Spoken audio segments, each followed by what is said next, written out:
Hello guys, dahil birthday ng kapatid ni David bukas, ngayon ay gagawa tayo ng masarap na beef spam pie at Mexican salad.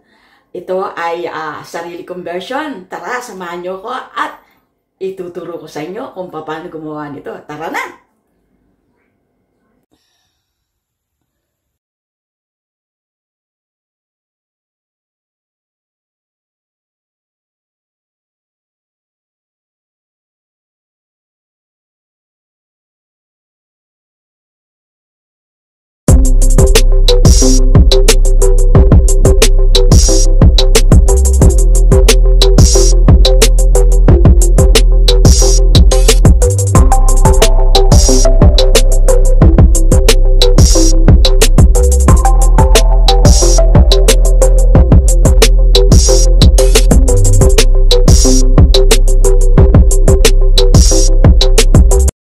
Heat the pan and add 15 grams of butter.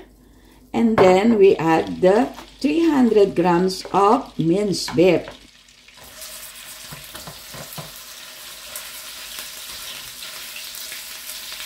Stir the minced beef until golden brown. Ayan, igisa lang natin siya hanggang siya'y maging kulay brown na ang ating karne. Ayan. Naku, ang hirap mag-English guys. Pasensya na po kayo. At pagkatapos, after this guys, we will add the chopped onion and cook until fragrant. Cook for 2 minutes. Lutuin natin ng 2 minuto at para maging maganda ang amoy niya. Siyempre, maging mabango. Kagaya natin, pag bagong paligo, di mabango. And then guys, add 1 tablespoon of granules garlic. Hindi na tayo gumagamit ng raw garlic dito dahil mas nasasarapan ako kapag gumagawa ng pie na ang ginagamit natin ay granules garlic na. At pagkatapos, season natin ang black pepper and garlic herbs. Ayan. Para lalong sumarap guys, meron na tayong ginagamit na garlic herbs dito na hindi na tayo gagamit ng asin dahil kumpleto na ang asin nito at mga herbs. At para lalong sumarap, syempre, ang iyong pie. O, diba? When the meat is done, set aside. Itabi lang natin po siya kapag naluto na siya. At pagkatapos, meanwhile, we start to prepare our pie. Magbasag lang tayo ng 5 itlog. Ayan, babasagin natin syempre. Lagay sa isang lalagyan. At pagkatapos, ay scramble natin siya. We will scramble the 5 eggs. We will beat. Ika nga, beat mo, hindi scramble. We will beat na lang. Scramble the egg. And then add season with black pepper, garlic herbs at the same time and paprika as well. Ayan. Uy, English yun ah. At pagkatapos nito, guys, imbit na natin siya uli. Mix well natin siya ng ganito. Ayan, sige, bit mo pa. Ayan, para mag-incorporated ang lahat ng mga seasoning. Pagkatapos, ihalo na natin. Add the butter minced beef. Ayan, yung ginisa nating karne. Ilagay na natin siya, siyempre. At tapos, i-mix well mo lang siya. At i-set aside mo siya uli. Itabi mo muna siya pagkatapos mong minix yan. At i-prepare na natin ang ating pastry pie. Ayan. Una, now we grease into a butter the baking pan. Ayan. Lagay natin ng butter para hindi dumikit yung ating pastry at para lumutong siya lalo. Kapag nilagyan ng butter, malutong yung pastry natin. So, ayan. After that, we will line the pastry on the bottom of the baking pan. Ayan. Place the pastry on baking tray. Baking tray na. Ayan. At, ano lang natin, i-firm the pastry on the heads of the pan. Medyo i-mold mo lang siya ng ganito sa iyong kamay. Pindutin mo siya na para kang nagmamasahin ng paa. Ayan. Ayos. Ready to cook the pastry. Ang binili ko po ay ready to cook na pastry kasi nahihirapan akong magtimpla. So, mas better na nakakabili naman ako ng murang pastry. So, ito na ang ginamit ko, yung ready to use na pastry or ready to cook na. O, diba? Ayan. Make it sure the pastry was flattened at the molder. Ayan.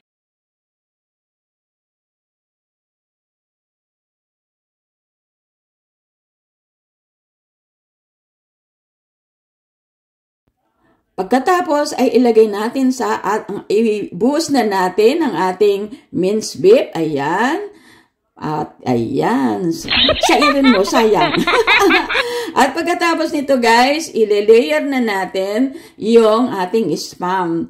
Maglalagay tayo ng mga 4 to 5 na slice of spam. Ayan, may nabibili na po kaming slice na spam na. Kaya ito, ready to use na yan. Hindi na tayo bibili ng dilata. Kundi may nabibili ditong spam na ganito na naka-slice na siya. Per gram ang pagkabili niyan. So, ayan, tusok-tusukin mo lang ng tinidor para medyo pumasok yung sabaw ng itlog. Ayan, pork with pork. Ayan, para pumasok yung ng itlog. Ayan, line on top.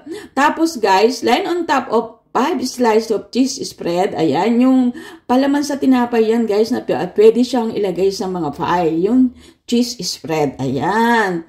Pagkatapos, mga 5 piraso guys, kasi tatakpan na lahat natin yan. At pagkatapos, isunod natin uli ang third layer ng 5 slice uli ng spam on the top of the cheese. Ayan. Add another 5 slice of spam on the top of the cheese. Oh, English na naman yun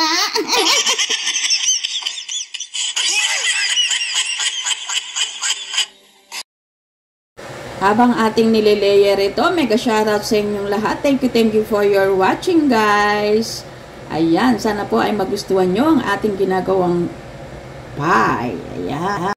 Ayusin lang natin ng pagkalagay para po ma-flatten siya ng maayos. At pagkatapos ng nalagay na yan, after that guys, we will add another 1 pastry, cover with pastry and keep tightly. Ika nga. Ay, English na naman po yan. Ayan.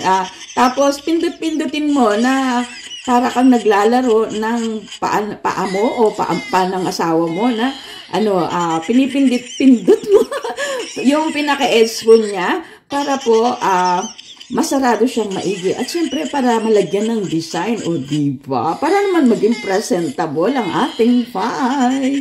Ayan. Amoy pa lang, nangangamoy pa lang. Yummy, yummy na. Ayan.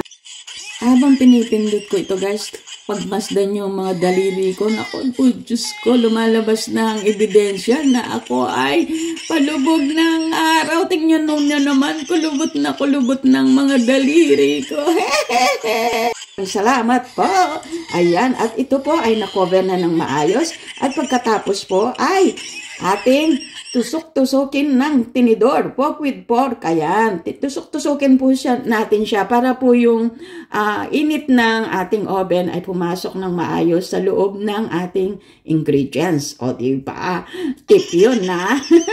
Pagkatapos po niyan guys, ay mag-apply tayo ng scrambled egg na merong butter sa ibabaw para po maging lalong malutong siya. Grease with egg and butter so that it can be crispy. Ayan. At hindi siya maputla na parang anemic. And then guys, i-oven natin siya, preheat 175 centigrade Fahrenheit in 45 minutes. Ayan. At ayan na guys, abang tayo ay nag-oven ng ating beef spam pie. Ay, natuloy na sabi ko. Beef spam pie. Ay, unulit pa. Make it low heat for the last 15 minutes para po lalo siyang lumutong. Ayan. And meanwhile guys, kapag nailagay na natin siya sa oven, i-set aside naman natin, i-prepare naman ang ating salad. Ayan, Mexican salad naman ang ating i-prepare. 1 cup of apple, 1 cup of cucumber, 1 cup of carrots, ayan, 1 cup of lettuce, ayan, and then 1 can red kidney beans. Ayan ang mga sangkap natin. At pagkatapos, lalagyan na natin ng 1 chop onions. Ayan, nagpapasarap po yan. At pagkatapos guys, and then we will mix into the bowl 1 tablespoon of vinegar, 2 teaspoonful of lemon juice, and then 3 tablespoon of olive oil. Ayan. Yan po yung magpapasarap niyan. And then guys, seasoning also with black pepper and salt to taste para medyo masarap-sarap siya. Konting asin lang na parang this time guys, naglagay ako ng first na 3 tablespoon of mayonnaise. Pero because hindi ako nasarapan pa, so dinagdagan ko pa siya ng another 2 tablespoon, kaya lang hindi ko na pinakita yung pagdadagdag. Pero nagdagdag din ako, no, I had also a ketchup, 1 tablespoon of ketchup, and then I will set aside. And this time guys, my recipe is for basic salad dressing that I use virtually. Ayan. Tapos, imimix ko lang ang vegetables ko. Ayan guys. And then, siyempre, we will transfer seasoning to salt to taste. And then, pagkatapos, mag-prepare tayo ng isang tray na para pang serving tray natin. Doon natin siya ilalagay. Oh, mega shoutout sa inyong lahat ha. Sana magustuhan nyo po ito. This is Mexican salad I was learned when I was in Paris. Kaya, ayan, ito guys. Ilagay na natin siya sa serving tray. Now, we transfer to our serving tray. Ayan. At nakikita nyo, napaka-colorful niya, diba? Ang gandang pagmasdan. At in fairness, guys, nasarapan ang mga kumain nito. Sa totoo lang po. And then, naglagay ako ng isang bowl sa gitna na maliit na bowl. At tapos doon ko nilagay yung salad dressing ko. O, diba? Very presentable. And then, I will slice 1 orange and put ano nga ba ngayon? Just only to garnishing on the top together with the pumpkin seeds. Just for only presentable serving my salads. Ayan, nakuha. English na naman yan, guys. Oh, eto na, guys. At tapos na ang ating salad. At eto na, guys, ang ating ginawang beef pie at ang ating Mexican salad. Ayan, at atin nang ibibigay sa ating may birthday celebrant tomorrow. Ayan, eto na guys. Ayan, nandito na kami. Eto na guys, siniserve ko na. Ayan na guys. O, diba? Very presentable siya guys. At may kasama ng mga serve ng ibang mga dumating. At ayan ang ating pie guys. Look at that guys. It's so beautiful. O, diba? In fairness guys, nagustuhan talaga ng mga bisita ng bayaw ko ang aking ginawang salad at ang aking pie. Ayan na siya. Thank you for your watching.